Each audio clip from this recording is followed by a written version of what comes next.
Hello दोस्तों, अभी आप देख रहे हैं धर्मेंद्र निर्मल स्टार नट्स के माध्यम से एक प्यारा सा रिकॉर्डिंग डांस जिसको लेकर आ रही है एमएस प्रिया मां गायत्री रिकॉर्डिंग स्टूडियो। कहे छो यादव जी के, कहे छो पांडे जी के, कहो कुशवाहा जी के, कहे छो मुखिया जी के। की कहे छो बोलना, की कहे छो बोलना। गे घघरा वाली, अच्छा। गे झुमका वाली, हाँ। गे नथिया वाली, अच्छा। गे बिंदिया वाली, गे गजरा वाली, हाँ गे गजरा वाली, दुपट्टा वाली, गे दुपट्टा वाली। ठुमका लगा के, लहंगा उठा के, चूड़ी बजा के, घूंघटा उठा के, देखो ये लो नाच तो हर नाच को देखा दे। तब देख लेना रे। कहे छो यादव जी के, कहे छो पांडे जी के, कहो कुशवाहा जी के, कहे छो मुखिया जी के। डीजे सुमित सतीश रैमा।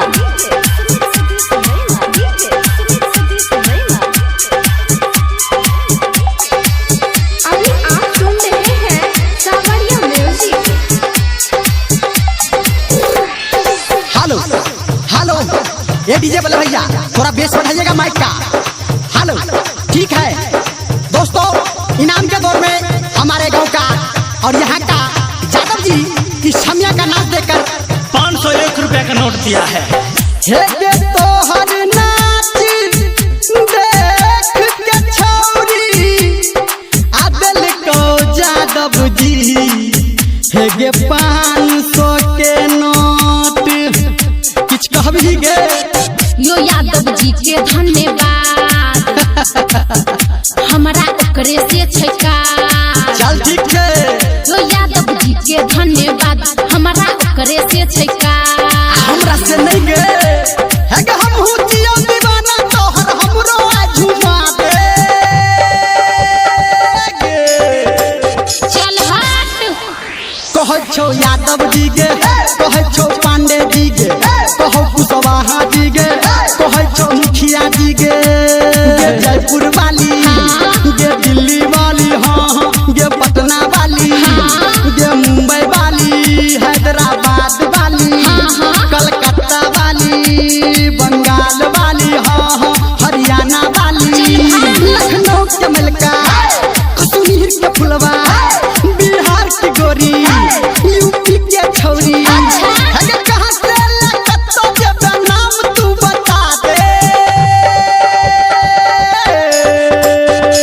ये रे तोर ठेकेदारी छौ। कहे छो यादव जी के, कहे छो पांडे जी के, कहो कुशवाहा जी के, कहे छो मुखिया जी के।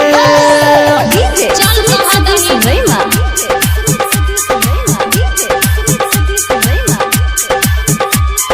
अभी आप सुन रहे हैं धर्मेंद्र निर्मलिया को।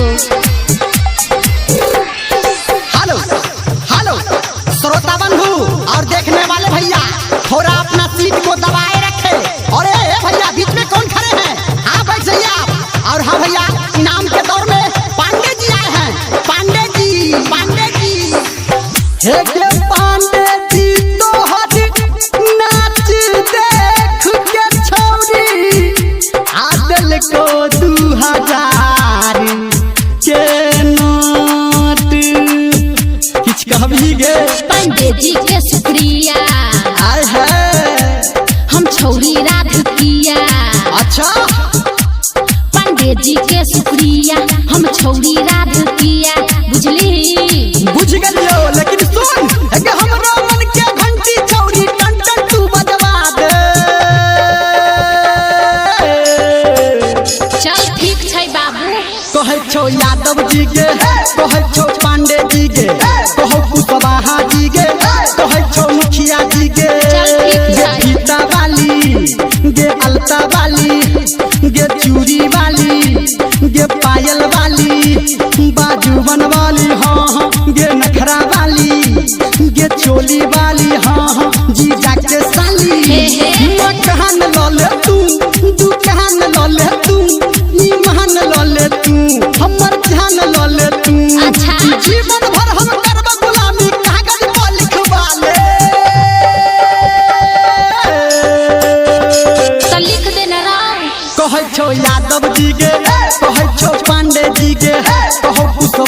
जी गे, कहो दारोगा जी गे।